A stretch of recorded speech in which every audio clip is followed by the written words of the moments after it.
Okay, my name is Bobby Vaught. Don't forget to hit the subscribe button if you so choose. In the description below, I'll put a link to lesson one of a series that I've done, Everything You Need to Know to Understand Investing. There are about up to 17 lessons now, so put a link to lesson one in the description below if you're interested.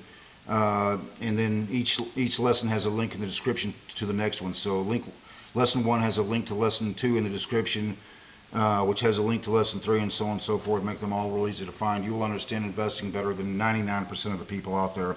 Real heavy emphasis on the stock market, although covered pretty much everything else as well. More coming at some point when I get around to it.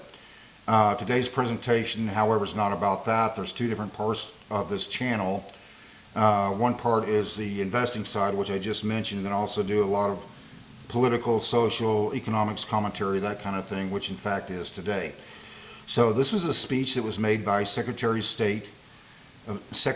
State Marco Rubio. I think it was made either today or yesterday, I'm not sure, at the Munich Security Conference. This is February 14th, 2026. I'll turn the camera around here so you can get a look at it. It's uploaded by some organization called DROAS. I have no idea who that is, but anyway, that's who uploaded it. The historic and emotional speech by Marco Rubio in Munich that moved everyone. Okay, so we're going to make some comments on this speech here. On the plus side, so here's a video of Marco Rubio speaking at the Munich Security Conference. It was a very Reagan-esque speech. It was really well done, to his credit. The kind of message that embraced optimism and unity of purpose between the United States and Europe. Rubio, for example, he mentioned the Berlin Wall, which was built in 1961, as you know, and Europe became divided as a continent, and together the United States and NATO, we defeated what Reagan referred to as the evil empire, the Soviet Union, good. Yet, on a different level, as I'm listening to this speech, and it occurs to me that Rubio is still not getting it. He's almost there. It's a really good speech. He's almost there, not quite. I'm going to explain why I say that. As a longtime Republican voter, I would certainly prefer Rubio over Vance in 2028. As for the Democrats, personally, I'm just not interested. Won't happen. The whole this is going to be mostly about Ukraine, this presentation today. The issue of Ukraine put me in a very awkward position politically, because first off, if Vance got the nomination in a couple of years in 2028, I would probably just not vote, or maybe vote but leave the top of the ticket blank. I'm not sure. So why do I say that Rubio is almost getting it, but he's still not completely there yet? It has to do with Ukraine. Ukraine is a topic where I found myself at odds with many people in the Republican Party, roughly half or maybe a little more than half of them. And in some respects, and because of that, I found myself to be kind of a man without a party. Like, I don't know where I'm supposed to land. Like I'm a bird with no place to land or something like that. Rubio's take on Ukraine is we need a negotiated settlement with the Kremlin. Negotiated settlement. This is Putin's view on Ukraine. As of February 2026, Russian President Vladimir Putin has expressed a willingness to engage in negotiations to end the war in Ukraine. Very important to listen to this, but only on terms that amount to the capitulation of Ukraine and the fulfillment of Putin's initial war objectives. While U.S.-led diplomatic efforts have continued into 2026, including talks in Abu Dhabi and planned sessions in Geneva, these are largely viewed by analysts as phony or stalling tactics, as Russia has not demonstrated a genuine interest in any kind of compromise. Yeah, that's right. No kidding. Let me say that again, just for effect. Only on terms that amount to the capitulation of Ukraine and the fulfillment of Putin's war objectives. So what was and is Putin's war objectives? We know what that is. The war, or special military operation, as Russia's state-run media calls it, at Putin's insistence, was that they thought the Russian military would march all the way to and through Kiev in a matter of days. That was 4 years ago now. Here's Rubio, Secretary of State Marco Rubio's view on Ukraine. As of early 2026, U.S. Secretary of State Marco Rubio advocates for a negotiated settlement to end the war in Ukraine, viewing it as a senseless conflict where neither side is winning. I'm going to talk a little bit more about that in just a second. Rubio prioritizes achieving a just and sustainable peace that ensures a sovereign Ukraine, while acknowledging the need to test Russian seriousness in negotiations. That's already been tested. It's been tested for testing Russian seriousness in negotiations. That's already been done. And the Kremlin has no interest in anything other than their stated goals. Their goal in when they began this war, when they invaded, was the complete capitulation of Ukraine. So Rubio sees it as a senseless conflict. It's a war. It's not a mere conflict, or as Putin puts it, a special military operation. And it was senseless from the moment Russia invaded. Moreover, diplomatic solutions. Listen to here's what Rubio said at 13:12 in this video, and I'm just going to go back and play it for you here. Listen to this very carefully.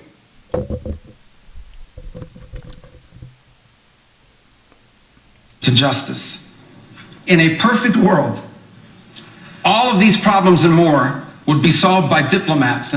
In context, he's talking about Iran and other things. Very important. Back it up here. To justice. In a perfect world, all of these problems and more would be solved by diplomats and strongly worded resolutions. But we do not live in a perfect world.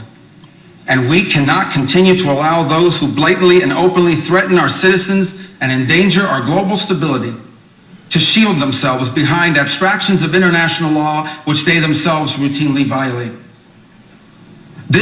Yeah, exactly. Russia agreed to the Ukraine borders when Ukraine gained its independence in 1994.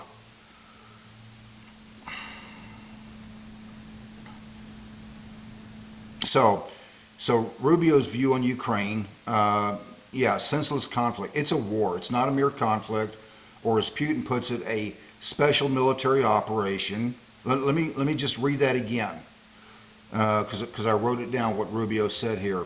In a perfect world, all these problems and more would be solved by diplomats and strongly worded resolutions, but we do not live in a perfect world, and we cannot continue to allow those who blatantly and openly threaten our citizens and endanger our global stability to shield themselves behind abstractions of international law, which they themselves routinely violate. Yeah, that's right, Rubio. People like Putin. Rubio, he goes on to say, this is the path that President Trump and the United States has embarked upon. No, not exactly. Trump sees everything in foreign policy as a path of making a deal. Diplomatic solutions. Trump thinks he's still in the New York City real estate market. Deals to be made where each side gets something they wanted. that has certainly been Trump's path when it comes to Ukraine. This is not the New York City real estate market. Every time we talk of diplomacy and deals, when it comes to Ukraine, is music to Putin's ears. I have a Facebook friend here in the United States. I'm in Texas, he's in South Carolina. He pointed out something to me a couple of years ago in a discussion about Ukraine. His name is Stephen Grinkley, real good guy. He said, people ask, how come we don't win wars anymore? As my Facebook friend Stephen Grinkley accurately pointed out, because we don't commit to winning them. That's why. That's the reason. I know these people in Ukraine. They were looking west, not east, if you know what I mean. They wanted to be a bigger part of Western Europe. This was a very Reagan-esque speech by Rubio. It really was, to his credit, full of optimism. I would add to it in regards to Ukraine, however, anything less than a complete withdrawal out of Ukraine by the Russian military would only reward aggression. Let me say that again for effect. Anything less than a complete withdrawal out of Ukraine by the Russian military would only reward aggression. That withdrawal should include, for example, Luhansk, Donetsk, including Crimea, all of Ukraine. Russia needs to honor the agreement that they agreed to, the borders that they agreed to for Ukraine when Ukraine gained its independence in 1994. I distinctly remember that this is the part that's really frustrating to me, okay? I distinctly remember when Russia took Crimea in 2014. Every conservative I knew, it was all over social media, talk radio, in Congress, criticized Obama for allowing the crossing of red lines. They did. That was exactly what they said when Russia took Crimea in 2014. And now, Republicans like myself, we actually have to debate, even amongst others in our own party, whether we should be defending Ukraine. How absurd. It's a very Reagan-esque speech by Rubio, to his credit. On that level, is a really good speech. I would remind him, however, of what Rich Lowry said. For those of you who don't know who he is, he's a editor-in-chief at National Review. He said, we won the Cold War. We shouldn't be acting like we lost it. Exactly, Rich Lowry. Russia needs to honor the Ukraine borders that Russia agreed to, which Ukraine gained when Ukraine gained its independence. Stop trying to make deals. It's a war. The correct policy is, we win, you lose. Nice speech by Rubio there. If you wanted to listen to the whole thing, I welcome you to do that. It really was a good speech. It was 22 minutes and 42 seconds long. If you wanted to find it, it's called The Historic and Emotional Speech by Marco Rubio in Munich That Moved Everyone. That's the title of the video. You'd easily find it on YouTube. Really nice speech by Rubio. Now live up to it.